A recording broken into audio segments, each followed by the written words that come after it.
And maybe I think, Mheshimiwa, they are aware they are not citizens of Finland. What is it, Honorable CS? Thank you, Honorable Chair. I just wanted to add that that issue of whether the education is free in Finland was also clarified by the Finnish officials from the universities who were here last week, because it was a matter of contention. And we wanted them to explain to the parents, and they did clarify that education is free only for Finnish nationals.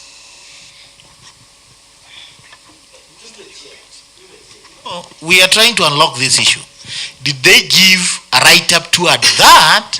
Because the same WhatsApp, because they chose the WhatsApp to be the mode of communication, through that would have maybe put things in black and white, that whoever was thinking that it is not payable, this is the delegation from the Finnish universities or whatever, and this is the position. Did you do that? Chair, let me also explain something. When the Finnish delegation came, those parents who have refused to pay fees actually were called for a meeting by the delegation on the agents, and they met in Sirikwa and told categorically by the head of the delegation. In fact, the term they use is there is nothing called free lunch, so they have to pay the fees. So they have that information. They were told directly.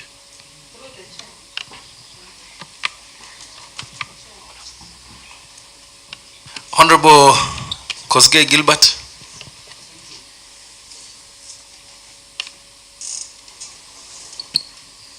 Chair. Thank you, Chair. My concern, maybe the invoice that they gave, because maybe I want to ask, maybe the parents thought the balances were reducing balance. So was the invoice you gave in the first and the second was the same? It's the same, Mheshimiwa. So maybe parents thought maybe it should be reducing balance. That's why they refused to? Thank you, Chair.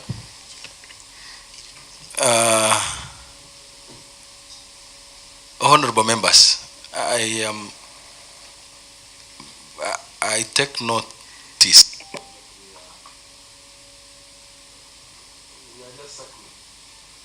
Not going anywhere. We are just here. So I want us to drop this matter. At least you have something.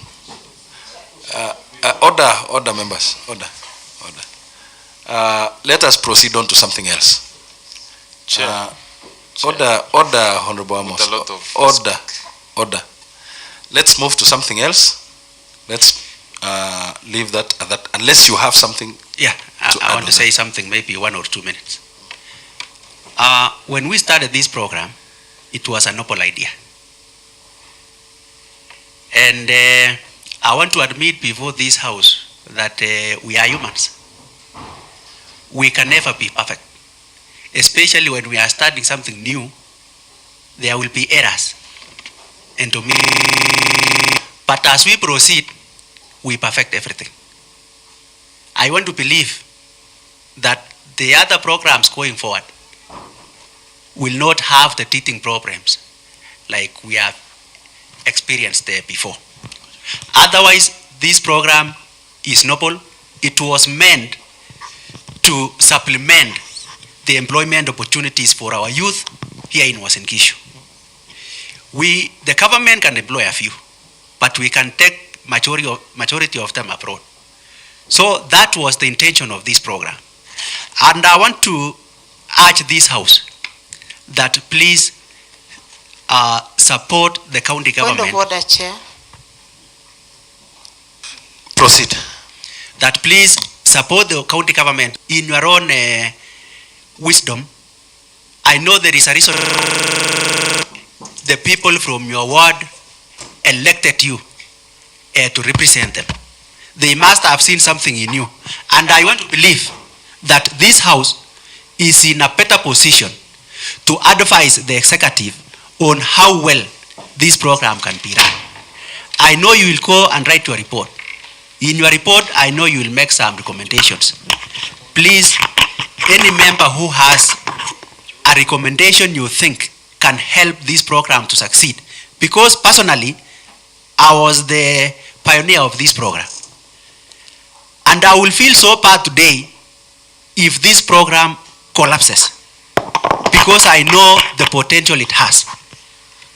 It won't be good for us, for our youth. It is actually something good that needs to be nurtured, needs to be improved for the benefit of our people. That is just what I want to say. But I know I don't want to overrule the fact that maybe we never made errors. We might have made errors here and there, but that is to human. So that is my urge to this committee. Thank you very much. Chair, can I add something very important? We were still on the issue of why you think the parents have refused to pay. I'm a member of the task force committee we told you yesterday that has been formed by His Excellency the Governor.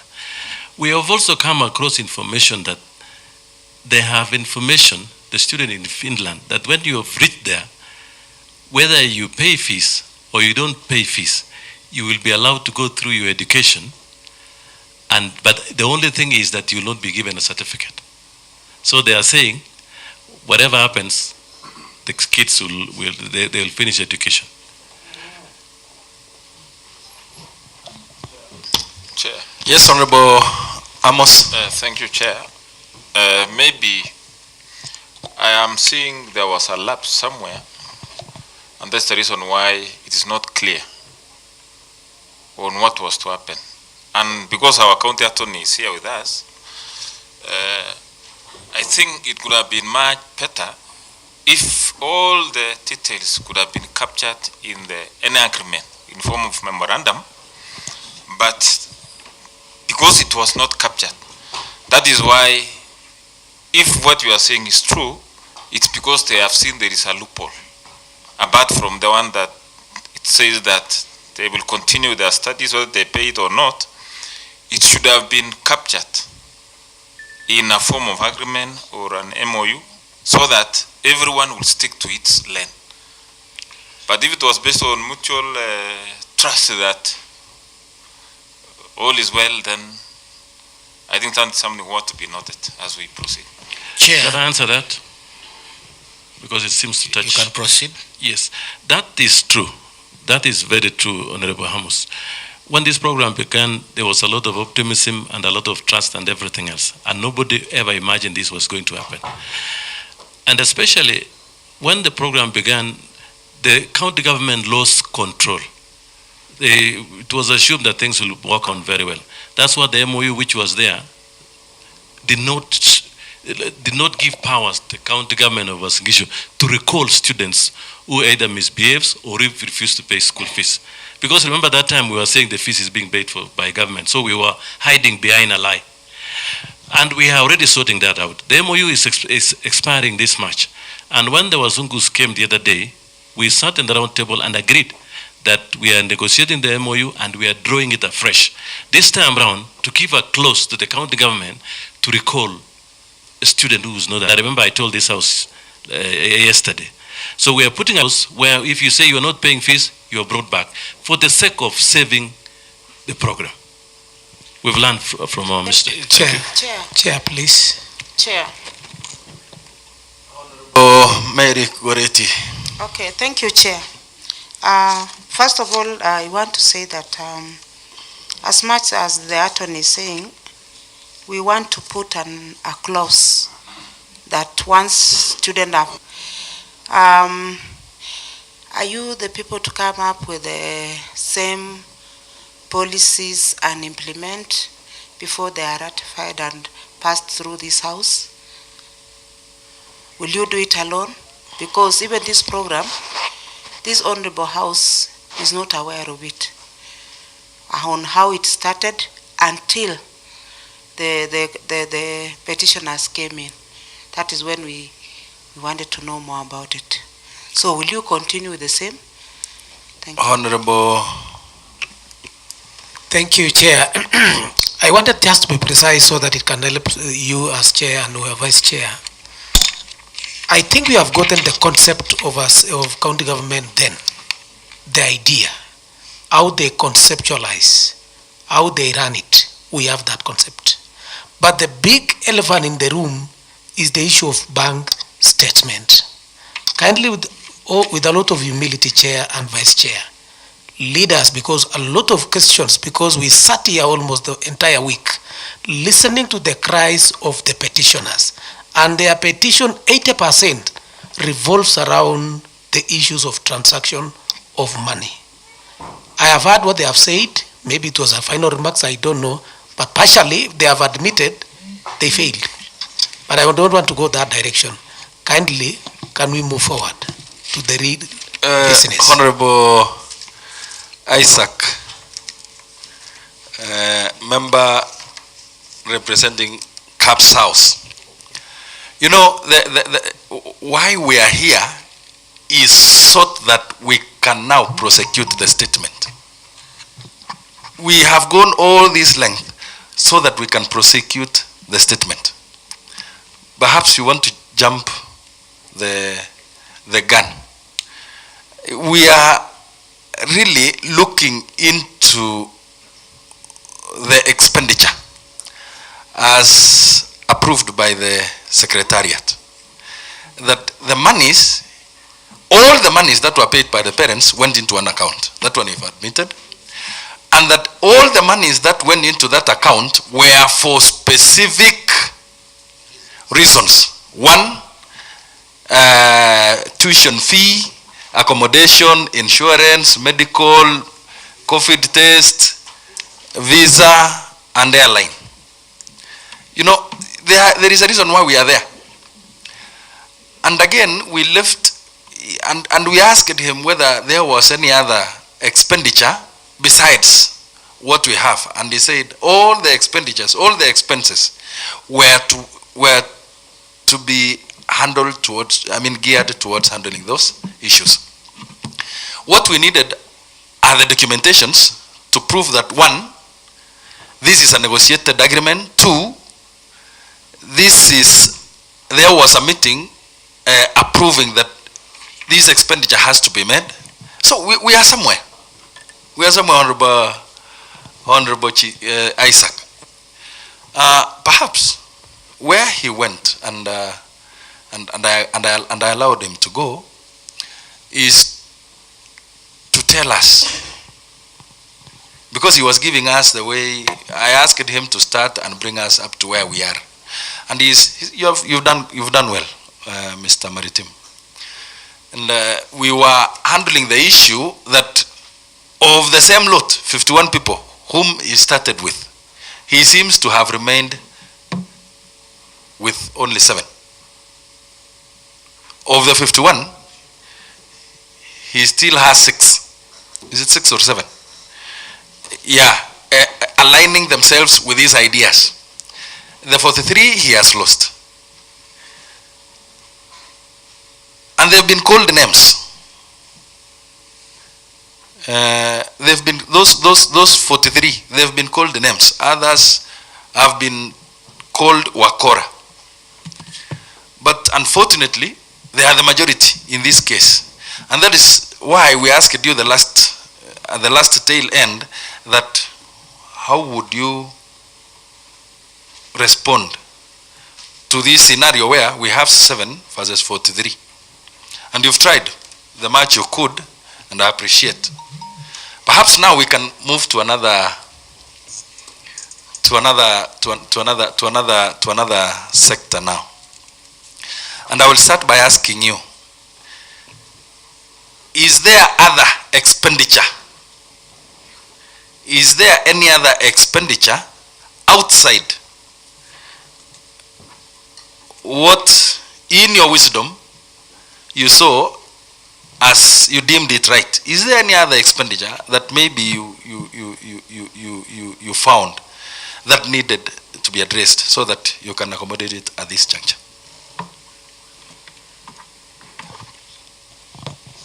Chair, on the issue of expenditure, we have a number of expenditure which we have incurred in this program.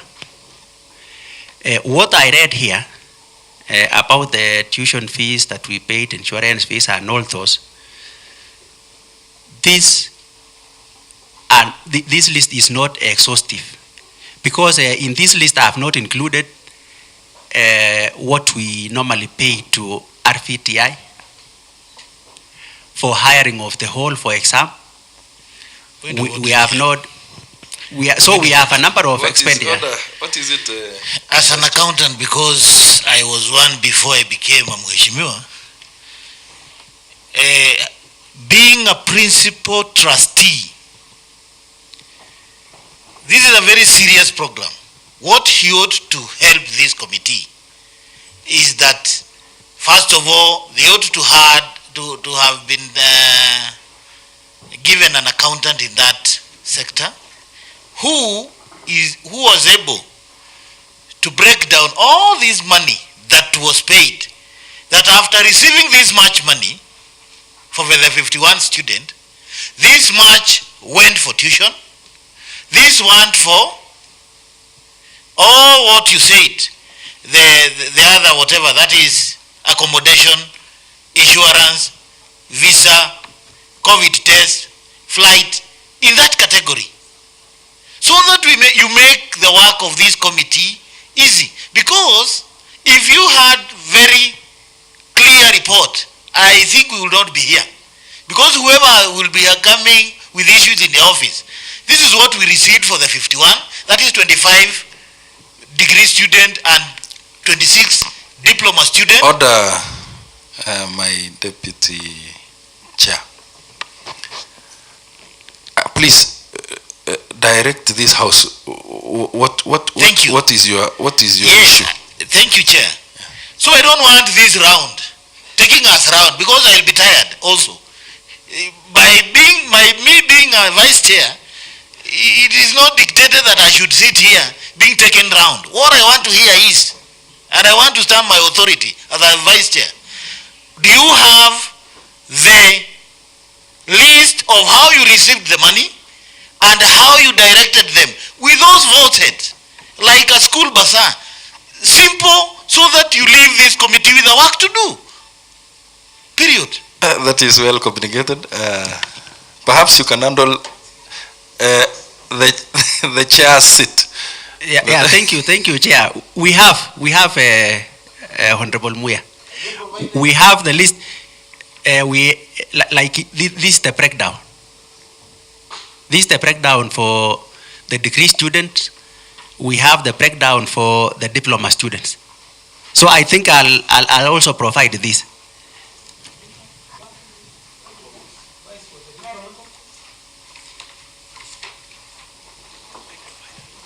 Chairman. Chair. Hello, Chair. Chairman. Chair, I've said I will provide. Oh yes. I've not provided, but I will provide the breakdown. When do you the wish breakdown to? Is there. When do you wish to provide? I thought today was okay. This morning. No, what the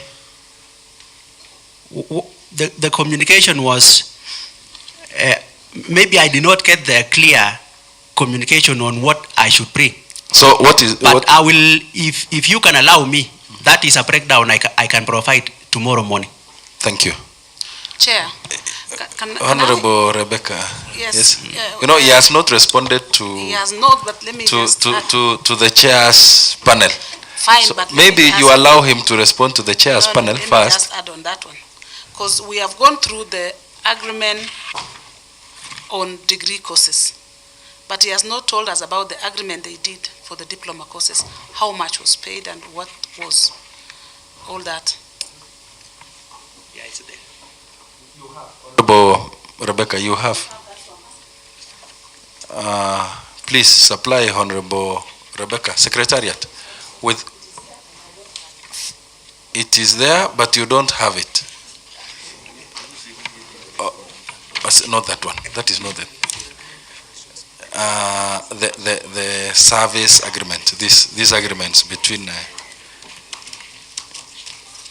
Honorable members, I thought you were given this. The 7. They are in the files. Yeah, they gave us all the agreements against all the all the universities, agreements between The universities. sergeant at arm was decompressing them so that So it becomes easier for us to go through. I believe you did that. Yes. Now, what is that document you have? So I will bring a breakdown showing all the expenditure. Every expenditure, including the amount and the totals. So that is a document I'll be able to provide to this committee tomorrow morning. Tomorrow morning is no problem there, Chair, but this is a very sensitive program that things need to be in the fingertips. A file to show that. Why tomorrow morning?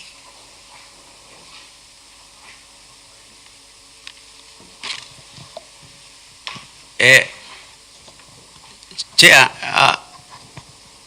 remember when we were, remember we said we have some of the officers. Meshach left. Meshach is the custodian of the documents now because I'm not in office. And she had a sick wife. She was to undergo an operation today. So the reason why I'm saying I might not be able to get it now, it's because it's in the office. And the custodian is not actually there. So after this, I will go personally to bring that document Chair, and I'm submit convinced, but tomorrow. that report will entail what? So that we prosecute that. It will entail all the money received vis-a-vis the expenditure. As per their vote heads. Yes.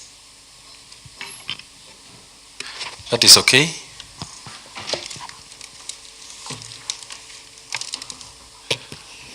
So you are not able now to tell this committee, besides the expenses listed there, that how many other expenses were there? You're not able to tell us that now until you bring that list. I think, Chair, you will allow me not to mention because I might not be exhaustive and I might not be able to quote the exact figure. Thank you, thank you. Perhaps, do we have any other question from the members? Honorable DS, welcome. Thank you, and I will seek your guidance, Chair. Maybe I will ask what you have been clarified. So I would request that you hear my so that I don't repeat the whole. Yesterday we asked something about the agency. I don't know whether you have tackled it today, because the two agencies that engaged the universities and the county government of Wazingishu, there is one agent that maybe we asked yesterday whether there were any fee that was paid to those agencies that connected us with the other side of in Finland, and whether there were any monies amongst the payments that the parents were paying that were used to pay as part of the agency fee. Here, answer or we add other set of questions? I think that one had already been answered, because agency fee was summed up to 30,000. Now, what he did not tell us, and which I want you to address, is that we had two agents. So were the fee the same for the two agents, or one agent was, what was, yeah, you can handle that. It's the same, Chair, per student. Thank you. Yeah. Now we proceed on to the next question. Honorable DS, please continue. Chairman, the petition, I don't know whether Mr. Maritim will be in a position to substantiate, because the memorandums you entered with one university, the university agreed to pay the agency fee from the other end. Are you willing to tell this committee that there are no any fee that you paid to the other agent, you personally here, because they were not paid on the other end? Chair, for Max Global, we did not pay agency fee for University of Tampere because University of Tampere paid. We paid for Uvascular because Uvascular don't pay commission. So it depends with the university. Some university will say we will pay the agent commission. Some will say we are not paying. So can we sum it up to say that all those students who went to Tampere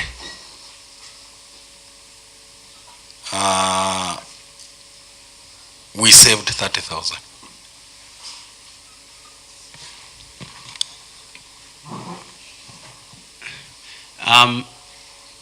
Yeah, I can say that, Chair. Thank you. Another question? Honorable Vice Chair. Thank you.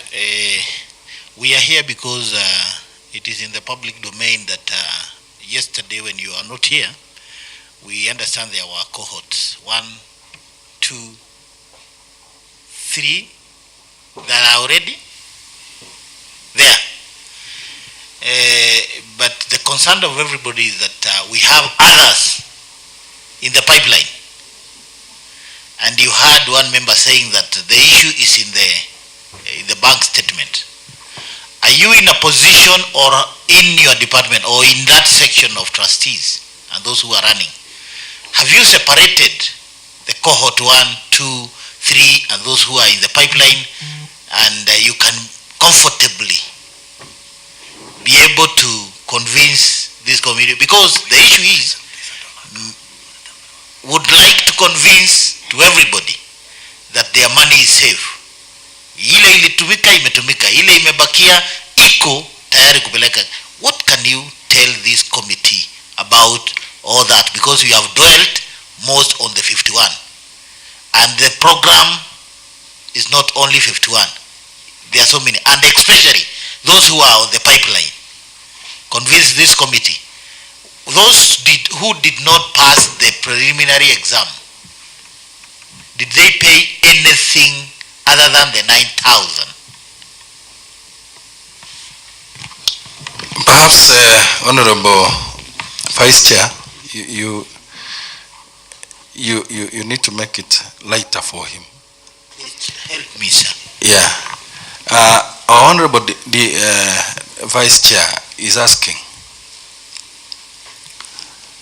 for those students who are yet to go, they are in the pipeline, have you paid their school fees? And if not, then that is a confirmation that their money is in their account. Number 2, those who did not make it, who did not succeed in their preliminary quest for getting that opportunity, did they pay any other amount of money other than the 9,000? And to add on that, how many are they who did not make it of all the applications? Thank you. Thank you, Chair. I just want to clarify something I said before on issues of commission, which university paid commission. I think I mixed up myself. We paid for commission for Tampere. We did not pay for Uvascular. So for every student that went to Tampere University, we paid Max Global 30,000 per student. The ones for Uvascular, we did not pay because the university pays the agent.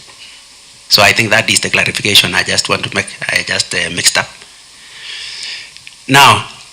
But nonetheless, they pay the 30,000. Yes. Okay. It's okay. It's okay. It's okay. Honorable Rebecca. Chairman, you have I will not allow you today to stop me from asking. Okay. Yesterday I gave you opportunity to do so. I want to know if the University of Tampere, I don't know how to pronounce it, had an agreement with Wazingishu County. Who was this agent being paid again? Yet it was just direct agreement between the university and the Wazingishu County parents. Regrettably, again, that Honorable Rebecca, was handled here? That question has been addressed. Perhaps maybe I need to service you with that information, is that the agent, his responsibility was to find the school. Once the university and Uasin Gishu met, the agent and the agent's responsibility ended there. But now, the agent needs his fees. And that is why the 30,000 we are talking about was to take care of the agent, now that the other university is not taking care of that agent. Thank you so much, Honorable. Chair. You also want to go into the same line? No, mine is a bit different. I just wanted to add the questions. Please don't ask that before he answers this one. You can include mine because it's the same thing. I just wanted to know, the way you have said, Max Global was the agent for Tambere, something like that. What about the other agent that was skilled off? Can you give us the details? Proceed, sir. All right, thank you, Chair. Maybe to start with the question from the Vice Chair on whether we are able to account for all the payments for different universities. The trust fund has two accounts.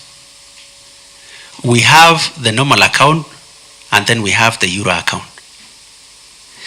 The Euro account we dedicated to those students who are already in Finland, who want to pay their fees. Remember, they are earning in euros. So if you are in Finland and you want to pay fees, you have something you want to deposit. Because you are earning in euros, you deposit in the Euro account so that you don't have to do the conversions. Help me, Bwana Maritim.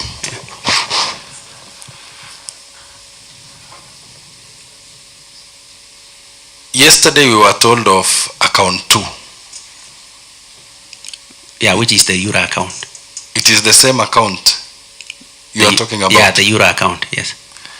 Yesterday we were told that that account is separate from the hands. It has been taken, it is being managed outside the trustees' hands. And that this is a new intervention to address. Please, can I invite? It's true. Yeah, I want to understand so that when you say we have, I'm worried. Yeah. So who has?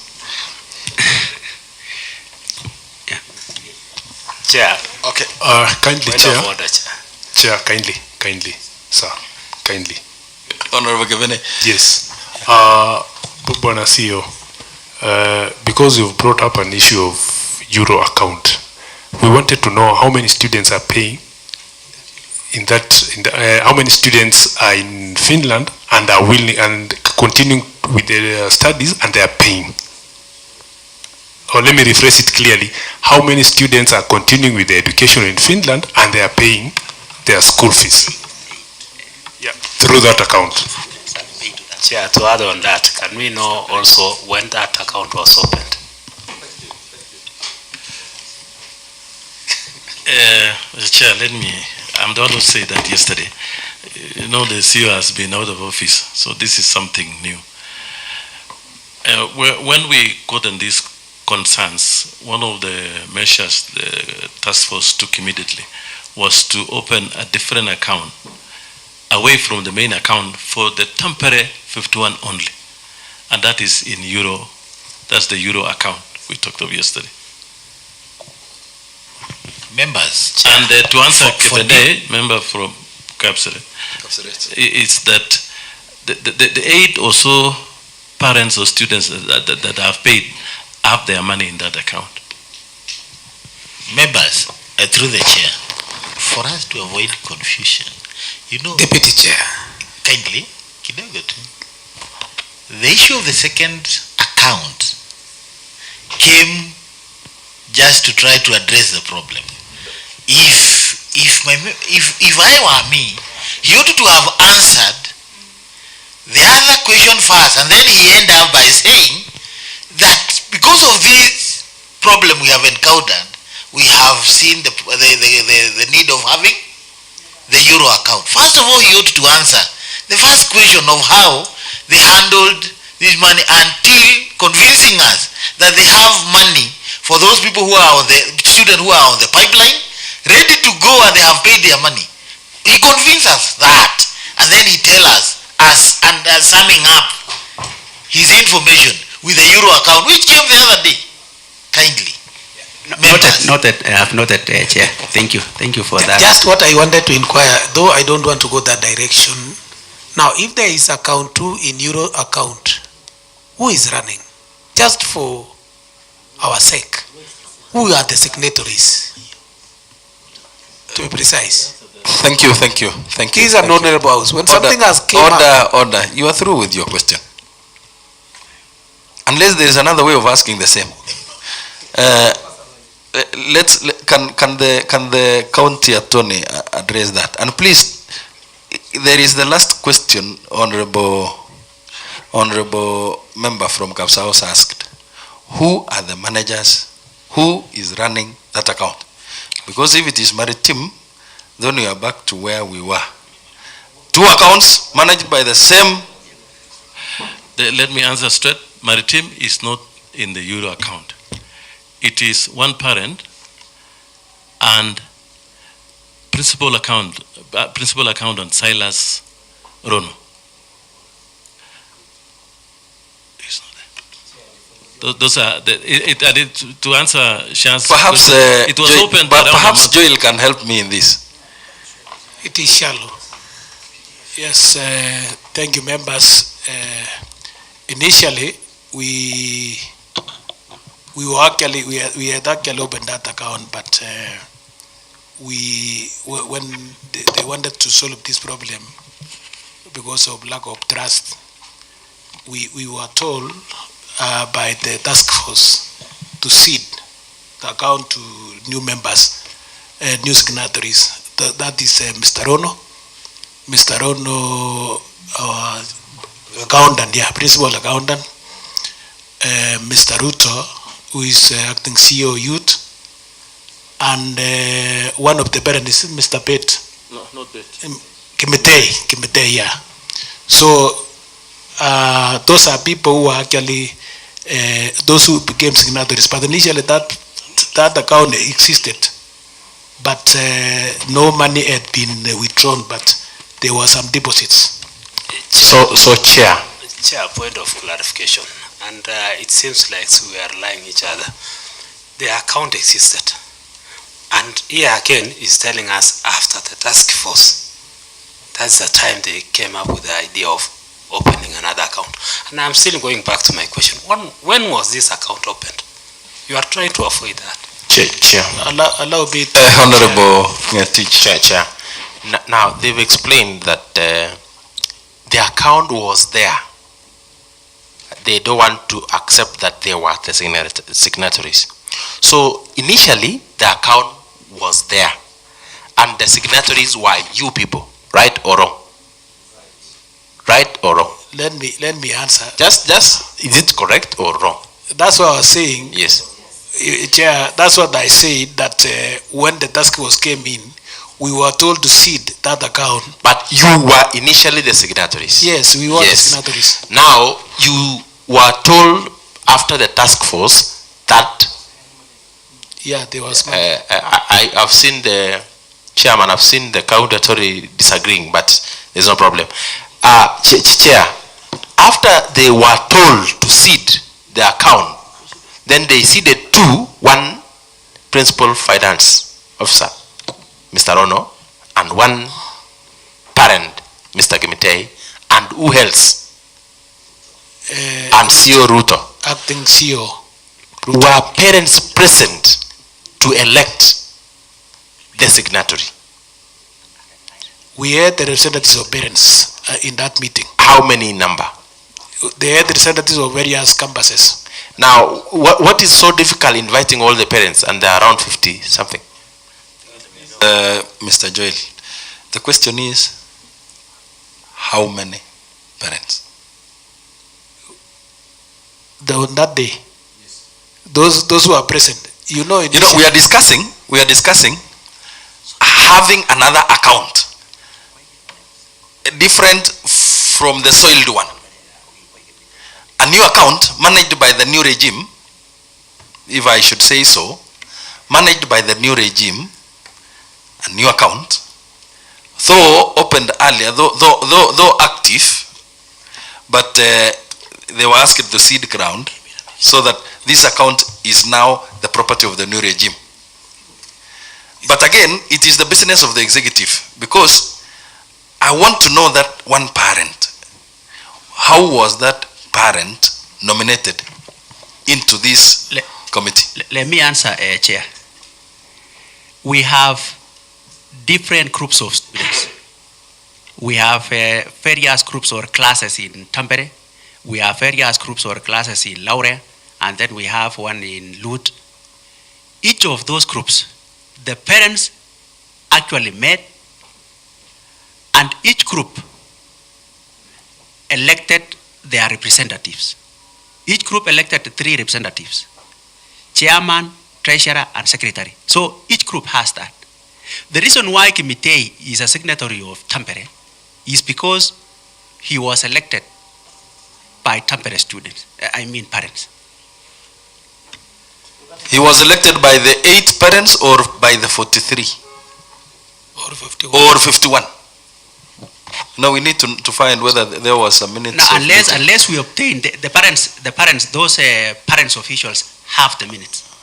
And I think, I don't know if there's a minute. I'm seeing you responding to that. And I thought this was a new product that needed to be responded by the people who were present. Or you were there?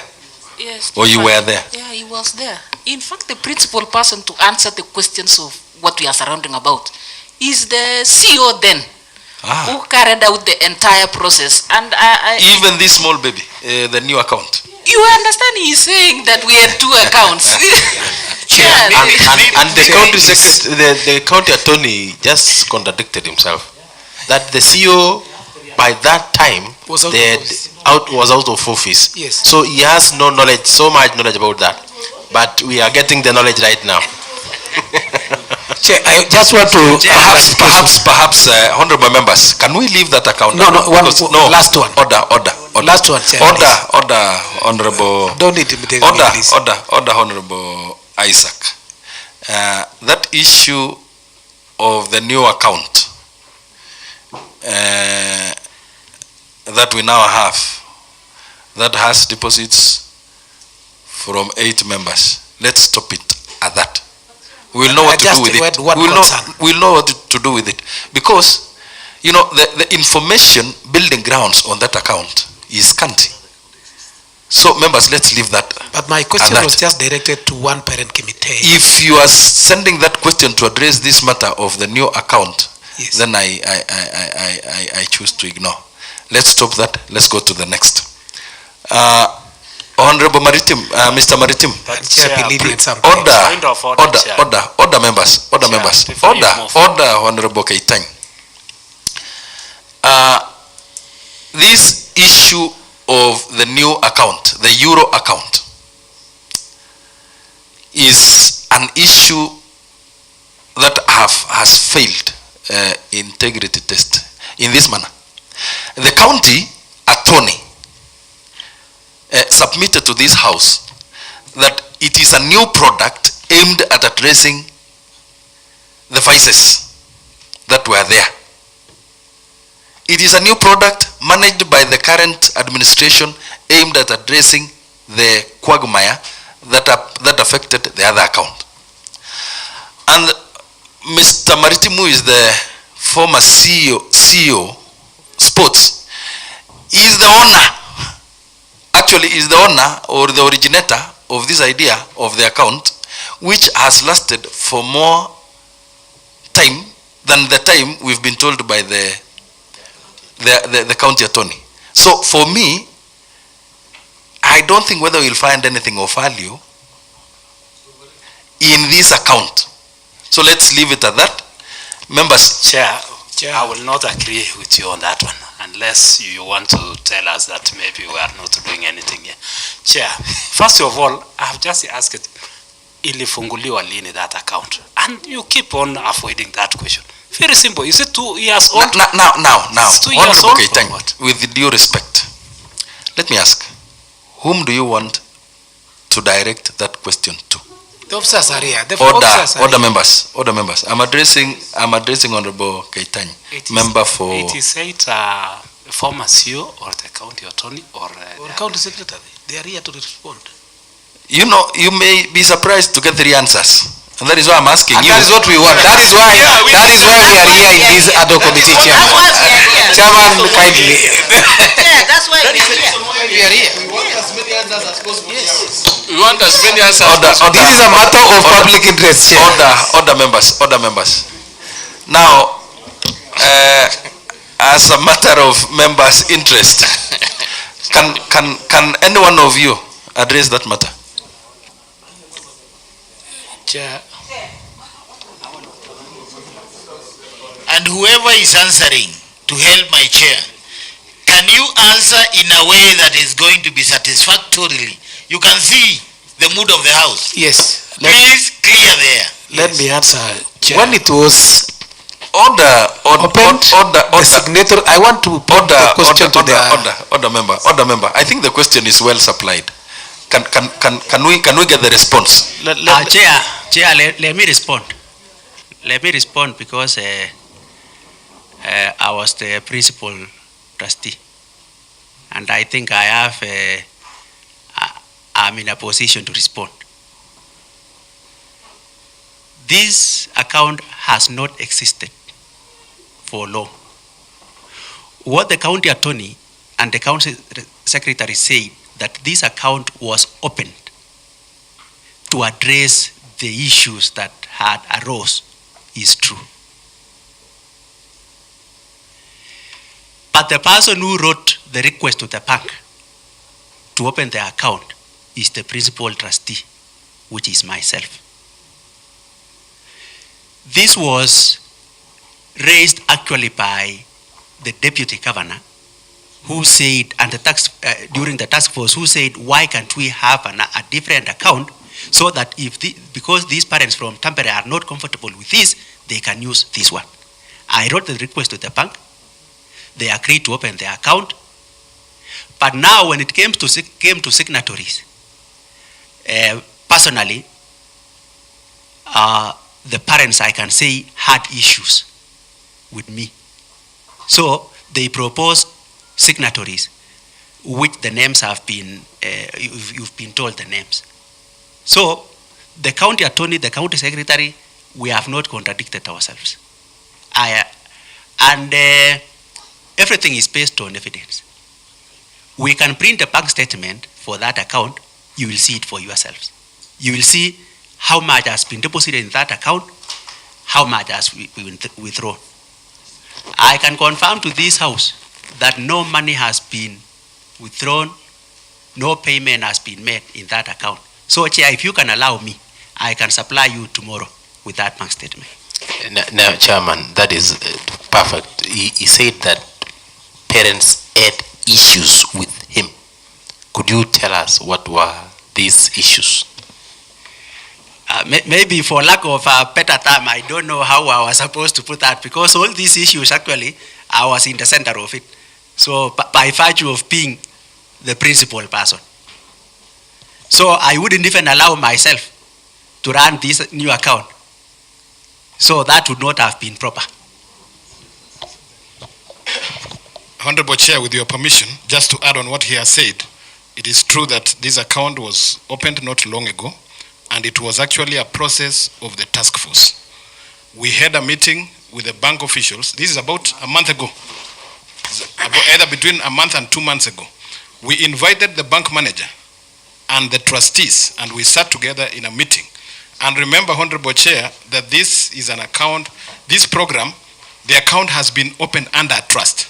So because we didn't have time and powers to change the trustees immediately, the account had to still be opened by under the same trust. But now, because we had issues of integrity, against some of the trustees, we insisted that we change the signatories. And we asked the trustees to... Give him time. We asked the trustees to convene a meeting, a full meeting of the trustees, and make that change, requesting the bank that we introduce new signatories who are not in the trust, who are not trustees, so that to safeguard the interests of those who are concerned.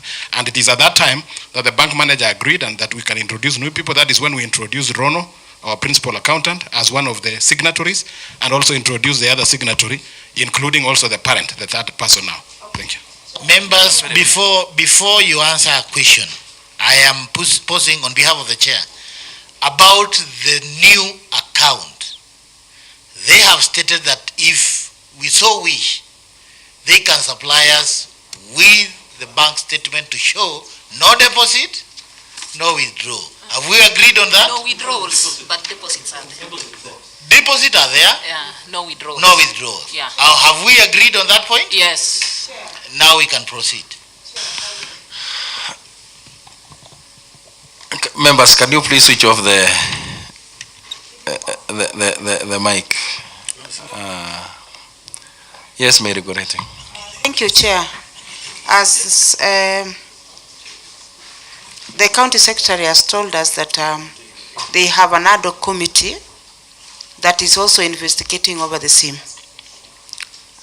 Maybe they can kindly also tell us whether they have finalized their findings and given a report as to make a decision to go for a new account, or are they still on the process? Honorable CS, you handled that question yesterday. Perhaps for the benefit of the member, you can re-service that answer. The task force.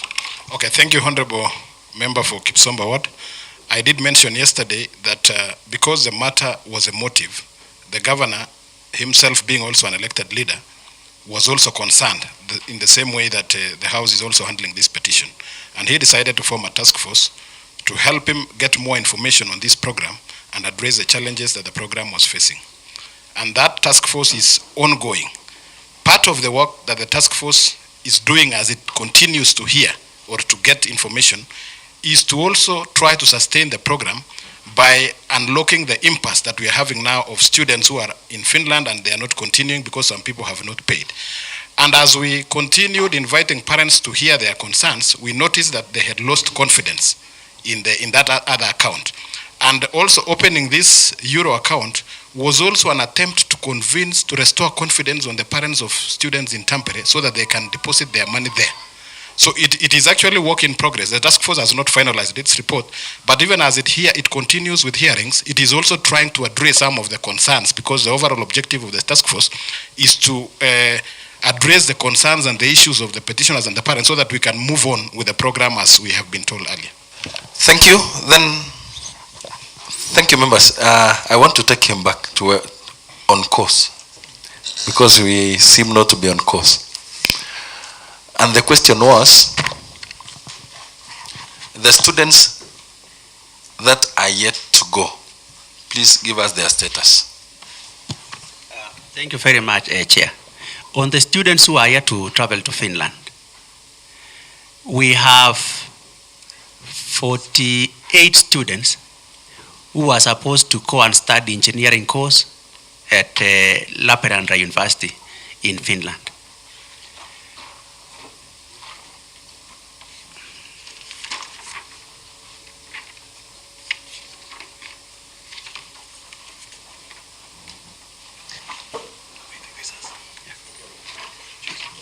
Yeah, so I didn't come with that document, but I know the numbers.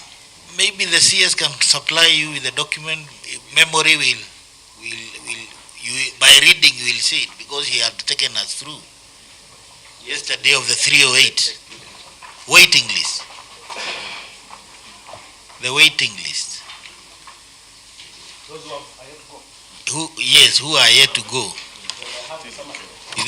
Perhaps since you supplied us with that information yesterday, Mr. Maritim, Tukurila cohort 2, Tukurila 2, 29 degree program. Polfo 2, 33 degree program. Logia 2, 16 degree program. Otanemi 50, that is degree, and 46 fisio. Gradia University 51 nursing diploma. Metropolia University 13 degree ICT, and you remember what we said about that. Lut University 48 degree engineering. Total 308. Now 286, my able deputy chair, the accountant of this assembly failed to compute that. So those students, our interest is not there. Our interest is what is their status in terms of payments, school fee payment, the management of them, and because we were told that they are waiting visa to go. So where are we? Now, for the students who are awaiting their visas, if we say they are awaiting their visas, it means we have applied for the visas and they have gone to the embassy for the interview and we have paid their fees, because you cannot apply for a visa if you have not paid the fees. So I think how many students? So we have students for Lut 48. We paid their fees. So they are now awaiting to receive their visas and then they travel. We have students from Kradia. That is 51. We have paid for their fees. We have students who are going to Laurea. So all these Tikurila, Otaniemi, Porvo are campuses of Laurea. So I think around 67 students who have gone to the embassy, we have paid their fees. So they are just awaiting their visas and then they travel. We have students whom we have paid their fees, but we have not applied for their visas. These are students who are still doing their online class, this language, and we have paid their fees because before you start this online class, you must have paid the fees. So we have paid their fees, although they have not gone to the embassy. The reason why they have not gone to the embassy, yet we have paid their fees, is because they are not done with that online class. And then the second thing, the reason why we are not taking all these students at the same time is because of one element. When we started the program, the Embassy of Finland used not to ask us for the bank statement from the students. We would just apply for the students, confirm that you have paid fees, and then do the online application. They go to the embassy for interviews, and then they are granted visas. Now, at some point, we had people who started writing to the embassy, telling the embassy, the county government told you this is a scholarship, but it is not. So people wrote those emails. So the same parent or different people? Different people. Some were in Finland, some here. So when the embassy received those emails, they called us. We went. So they told us, now we are receiving contradicting information here. We have some people here who are writing to us telling us that you are not providing scholarship, and yet you had said you are providing scholarship. So they told us we have no problem with that. But what we are going to do, we will require you to give us bank statement for each student. So that was another appeal task for us. Before you reach there, because that is where I wanted to come. So Loria University includes Tukurila, Porfo, Logia, and Otanemi. Yes. Yeah, all those are campuses of Laurea. Yeah, and only Logia, the 16, they are on online classes. Yes. That is to say, they have not yet paid. No, we have paid. If you are on online class, it means we have paid your fees. They will not start online classes before we pay the fees. Okay. Metropolia University, the 13 ICT, yet to pay? Now, Metropolia, we had the way we had negotiated with Metropolia. They had told us they can take 40 students to do ICT, but they can accept a minimum of 25. So when the entry exam was done, students passed, but when it came to payment of fees, we had only 13 students who paid fees. So it became difficult for us to proceed because they would not accept 13. They had told us that the minimum they can accept for a class is 25. So that is where we were left. Now, when when the parents we met with the parents, and then we told them we will still give the others time to see if they can pay. If we get even a number of 20, then we can be in a position to convince the university to accept the 20. But as it is now, they have not paid. So we still have only 13 who have paid. Of the 13 who paid for the fees, there are some who have requested for refunds, and we have refunded them. And then we have some who did not ask for their refund. Instead, when we told them we can transfer you to the Canada program if you are willing. So they accepted that transfers to Canada. Point of so order, that is Chair. what we are doing now. What is it, Honorable Wanjohi? As we always say, this is a house of records. We need those documents of refunds that were made to parents. Yeah, we have the records. We can produce the records, the refunds.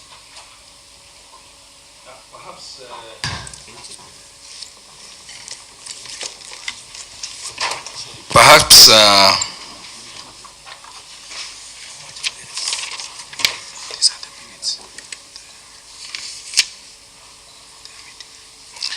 this is a letter. Metropolia University Parent Group meeting held on 27 December 2022 at Highlands Inn Hotel. And their resolution was that considering the above, the remaining parents unanimously resolved that the county government of UG refund their monies in full by 6th January 2023.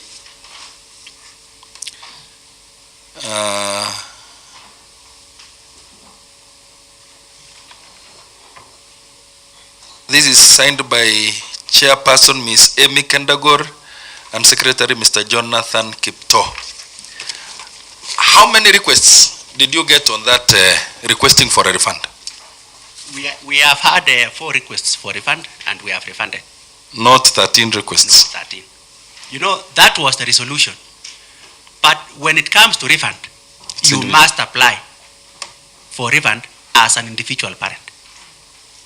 Thank you. We don't refund a group. So perhaps you will also supply us with yes, we'll do so. The proof of refund to those members and their request forms.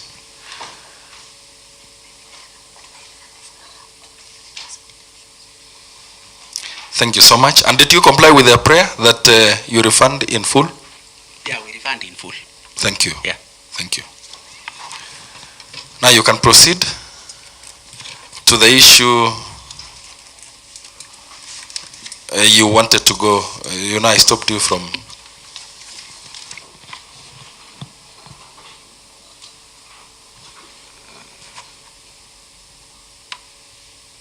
Maybe I'm lost there. I can't recall where I Another stopped. question that has not been answered, Chair. In fact, he has been taken. The issue was a student who did not pass the preliminary exam. Was there anyone who paid more than 9,000? That one has not been answered. Thank you, Chair. All students paid 9,000. Every student that sat for the exam paid the fees. Whether you failed or you passed, all of them paid, so long as you sat for the exam. Point of order, Chair. Yes, Mheshimiwa. Does the former CEO have any preview information that the petitioners confirmed that the 51 students in Tampere paid 6,500 but not 9,000? Actually, it's true. When we started, you'll forgive me for that, Chair. Thank you, Honorable Deputy Speaker, for reminding us that Tampere actually paid 6,500 and not 9,000. 9,000 was for the subsequent groups. Yes. So what was the 6,500 for? That was for the entry exam. Entry exam? Yes. What about the management facilitation, or what did you call it? 5,000 exam, 1,500. Facilitation. Yes. Which were later amended to Yeah, 4,000. Yes. Thank you. Chairman, I have one concern, with your permission. The issue of the county government and the good program engaging our students and having that trust. I know we are coming from a background that we are now in the second account the way they have confirmed. I would like to ask, what is this interest from the department? That does it mean that if our officers from the county do not become part of the signatories, this program will not go on? So that we delink, so that we delink ourselves from issues that surrounds. Can it be possible? Perhaps you can handle that. Maybe because the county government is an interested party in this. Maybe perhaps we could. Which wisdom asked you to use individual and not offices as trustees, and again accommodating one parent in coming up with that organ? Because now we had trustees in their individual capacity, because you did not lose the trusteeship when you handed over your responsibility to the other person. Now I'm yet to lose it, Chair, because remember we are now changing the trustees. Yes, it's a process. Now the question is, so once we have changed, mine will end there. Now the question now I'm asking the new owners of the new account, the Euro account, why do you still hold us at ransom by putting the names of individual in the list of trustees? I would rather we say trustee number 1 is CEC education. I don't know whether the law allows. And trustee number 2 is chairman Ad-Hoc Committee or chairman trade, something like that, so that we have the government running through. Maybe help me in that. And you're handling that. Try to address issue of the DS, that why must it be the county government running the whole show? Chair, let me attempt to answer that. It's actually possible to have a trustee who is not a member of the government. But remember how this program began. It was a negotiation between the city of Tampere and the cities and universities in Finland and the county government. And you cannot do it individually. In fact, that was an issue discussed the other day when the delegation of Finland came. And the parents were told very clearly that you can only deal with the government. And Chair, to answer your part, I think that is very possible. The task force is going on now, but we thank you for that information, and we're going to put it seriously in our recommendation, and you see how it's going to come through. But yes, it is possible, and we are welcoming every suggestions. Chair, kindly. Mary Goretti. Thank you, Chair. As an Ad-Hoc Committee, I thought when they were putting in place an Ad-Hoc Committee was also to do investigations. So now it's like already you've made your conclusion as an Ad-Hoc to continue with the program without knowing really what was the problem. Because why did you have to... Order, Mary Goretti. There is only one Ad-Hoc Committee was in Gishu. The other... Through the chair. Order, Mary Goretti, order. Whatever the executive does, they form a committee, a task force, or anything, that is their business. And whether they have concluded or the task force is ongoing, it is their business, and we will not beg our resolutions on their determination. And that is why this is a honorable house. This is a county assembly of Uasin Gishu. We will run our own affairs to the conclusive end. Chair. So that we will not be intimidated Chair, by any other order, Chair. committee. Chair, maybe you did not understand what I was saying, eh? Honorable Wanjohi.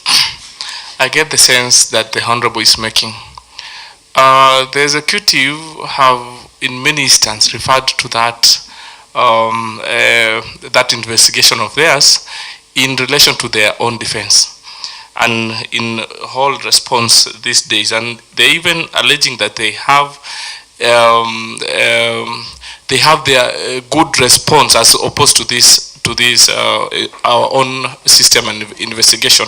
I find it very odd for us to be allowing such an opposing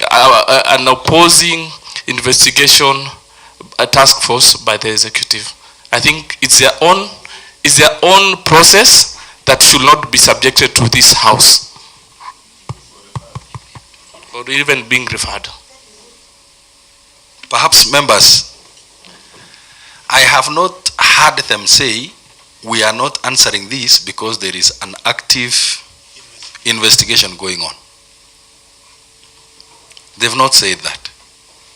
By them supplying that information to us you know, they're adding meat to what they are saying.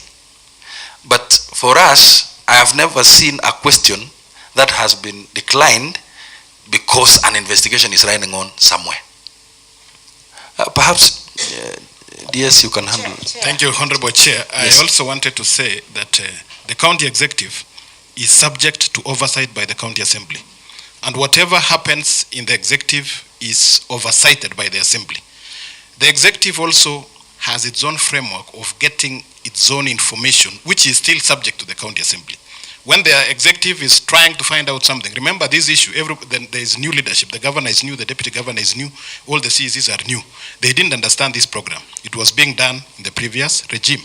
And before you summon us in this Ad-Hoc Committee, we also needed to have information. And the task force way was also a way of arming ourselves with facts, so that when you call us here, because that task force had authority to summon even the bank officials, summon the agents, summon the, so it is not opposing the other. Finalize and then it comes. Point of order first. It is not opposing the county assembly. It is a process of the executive to also get information and get facts, so that when you call us, because we were new and all of us were new to this thing, we can have information to give you. And I can tell you that even the facts I gave yesterday on the students who are in Finland and those who are yet to go, I was able to get them because of having that task force. Otherwise, I didn't have a framework of getting it. I can also give another example, Honorable Chair, that even the bills that end up in the county assembly for debate by members and passage, sometimes they are as a result of a task force that has been created in the executive so that they can come together and work around it before we submit them to the county assembly.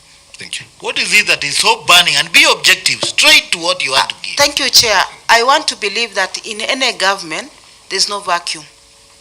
So when today the executive are telling us they wanted to know what is this, yet it is the same government that we are in today. A government has no vacuum. In fact, the attorney is the attorney we had the other time. The CS is the same person we had the other time. Always there's no vacuum in the government. So when you tell us you didn't know, you want to know, we fail to understand. That is for our consumption. When you are writing a report, you are out of order through the chair, because that one is for our own consumption. Note it somewhere, and we are going to work on it. Chair, if you allow me, let me ask this. The former CEO had a question that was posed to the committee that I deputized. Did the county government of Wasingishu involve this idea? Did they involve the county assembly in formulating the same? Kindly, you need to come out clear. And if you involved the county assembly, can you state when and whether we pass this, a resolution over the same? Two, we have the CC finance here. All the issues are revolving around the issue of bank statement, meaning that is about issues to do with finances. Can you exonerate your department? Because whether we like it, it has a tag that is a county government scholarship program. Kindly, with very few words, you need to exonerate or clear the air for the Department of Finance, because that's where the issues are. Thank you, Chair. Chair, I want to add something on what Honorable Moyo have just said, so that Order, Rebecca, order. Bwana CC, come. Point of order, Chairman. Order, Rebecca, order. Unless you want to come and sit in this seat, in the chair seat. Unless also you want to chair the meeting, order, Rebecca. Just leave order, the whole for you. Order, Rebecca. Honorable CC, Honorable CC, please. Point of order, Chairman. Order, Rebecca. Point of order, Chairman. Order. Point of order. You are now invoking another. Point of order, Chairman. You are now asking me to invoke another avenue in addressing this matter. I will allow that. Honorable CC, please respond to what the deputy chair is saying. Thank you, Chair. This program is basically outside the Public Finance Management Act.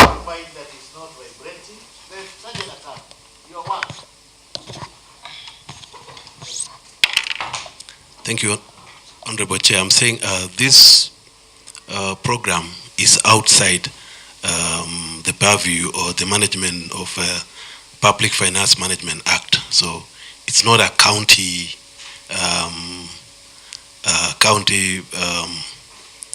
government funds. These are completely outside. They are not under the PFM Act. They are different.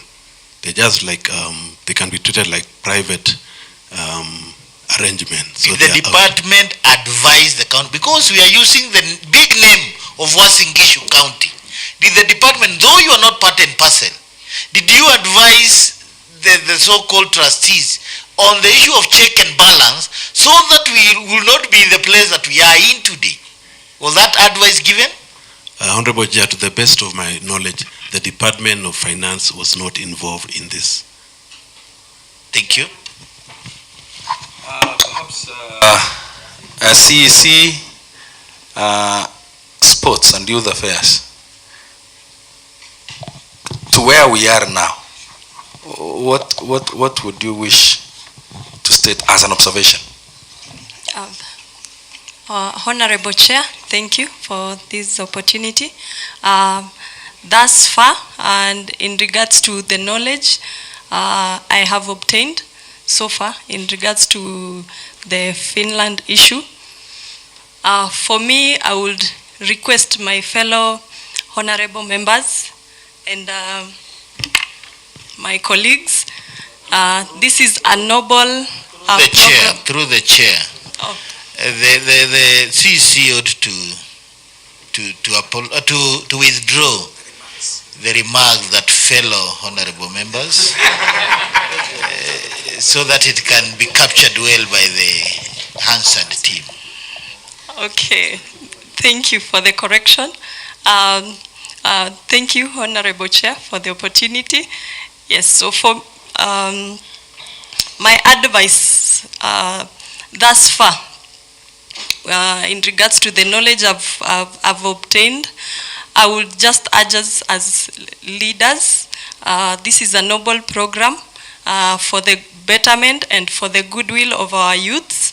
The whole program came about because of the need for our youth to obtain a job. It was more of workforce, as much as we wouldn't want it to come out that way. So it would be good with all the teething problems that have been alongside the program. We look into it with good recommendations, suggestions, and any improvement that can be done in the program so that our youths can benefit. Because I believe with open-mindedness in us as leaders, all the hearsays or all the issues that have been with the program, we are leaders who are willing to come up with through the chair. The CEC should know that she is not under vetting. She should take her time, stamp authority, and speak like this, the head of that department, so that we can get the concept. You need to take your time so that it can be heard all over. That it is a good program, yes, the intervention that need to be done, but you are so nervous. I don't know why. Okay, so there are some of the interventions so far I have noted, and maybe with time we'll be able to share if time would allow. But so far for me, I believe even with the visit by the Finnish leaders who came last week, they talked so well of the students in Finnish. They are motivated students, they are hardworking students, they have an active attitude. I wouldn't imagine anyone sensible enough would want to kill this program. So even with, as you, the Honorable House makes their final report, I would urge the honorable members to consider the continuity of the program. Thank you. In that line, I want you to address the petitioners in a minute. Talk to them. Through the chair, our petitioners, yes, the petitioners, I would ask that cooperation in all these is key. I would urge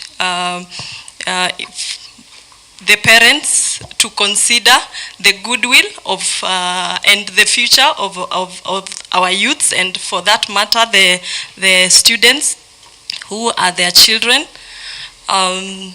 so that other students or other children to other parents can have a good future. Yes, so with all the naysayers, because one thing I noted, the Finnish leaders were very categorical in case, because we came out true, and we said it's no longer a scholarship from the county assembly, from the county government of Uasin Gishu, and they were more than grateful that we came out true to that, and they said truth, to always remain truth, and they said if need be, after, maybe our honorable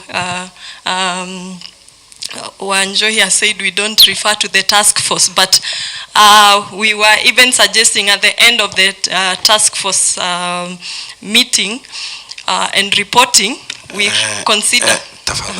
Tafadhali, nilikuomba uongeleshe petitioners. You are addressing the assembly. I'm not asking you to look at them because they are not here, but just a message, a critical call to the petitioners. Kindly, our petitioners, kindly pay the school fees for your children. That's the whole point. Kindly, and ensure you advise your other parents to pay the school fees. There is no shortcut to it. That's my final message to them. Thank you so much. Members, I want us to go to the Chairman. Let me please. And let me hope. Chairman, for giving me an opportunity. I think this is the last time I will raise my hand, but just allow me to ask this question. My question was going to the CEC Finance, according to what Honorable Muya had asked. In the bank statement we were given yesterday, or another day, by the petitioners, the monies from the account of students, 4-point-something million, was transferred to account of the county. On 28th June 2022, and I don't know if that question was so irrelevant that the chairman could not give me an opportunity to ask. It was on 28th of June 2022, some monies was paid to the account wameandika hapo Uasin Gishu County, so I don't know if it is Uasin Gishu County account which belongs to the county government, a sum of 4.596,480 million. So I just wanted to know if it is not the county, Uasin Gishu County account that was transferred to, or it is another county that it has a name of Uasin Gishu County. Because it is this is a bank statement from KCB. Thank you, Honorable. If you could hold on for a minute or so, we could be there where you are. Because now I want to welcome the members now to interrogate that bank statement.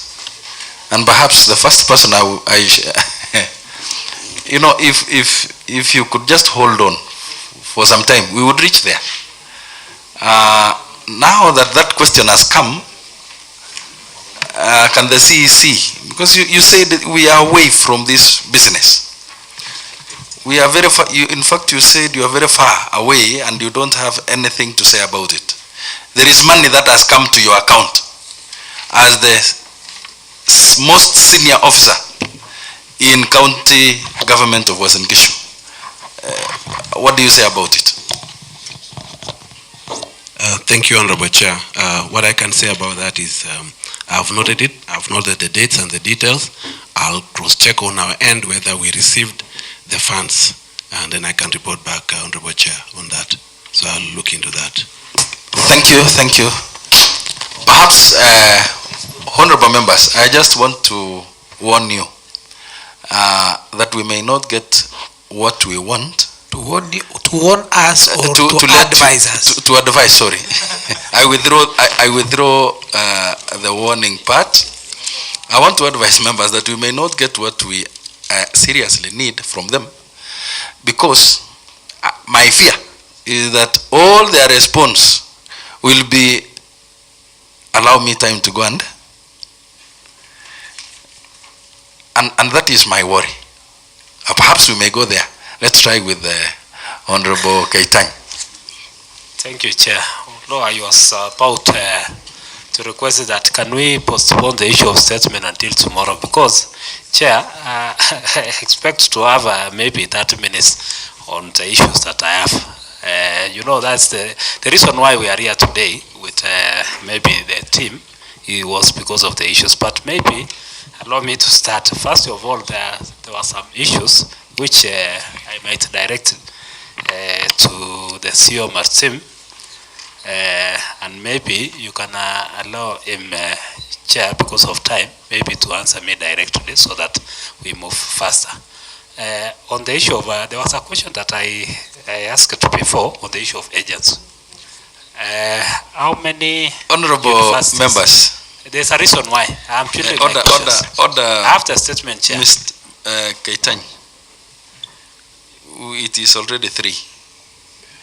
Now I want you to advise me, and this affects all of us, because I understand some of us, the sugar level are down, and we have lunch prepared for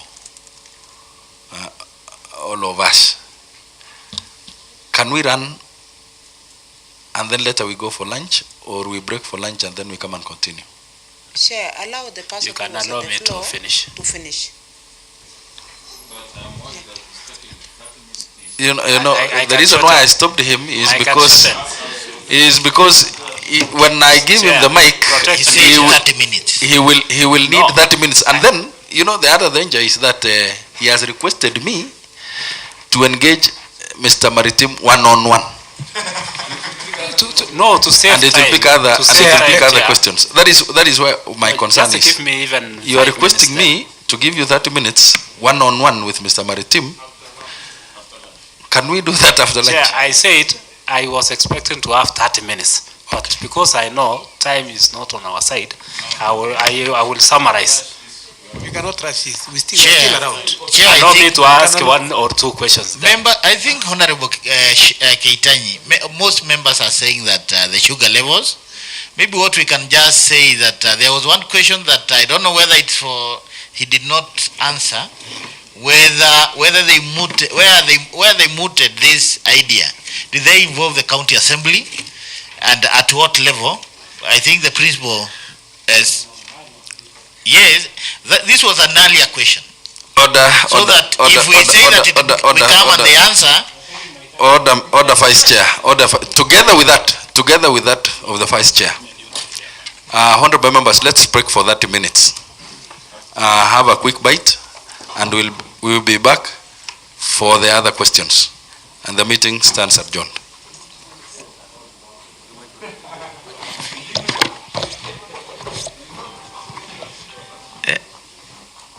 Chair.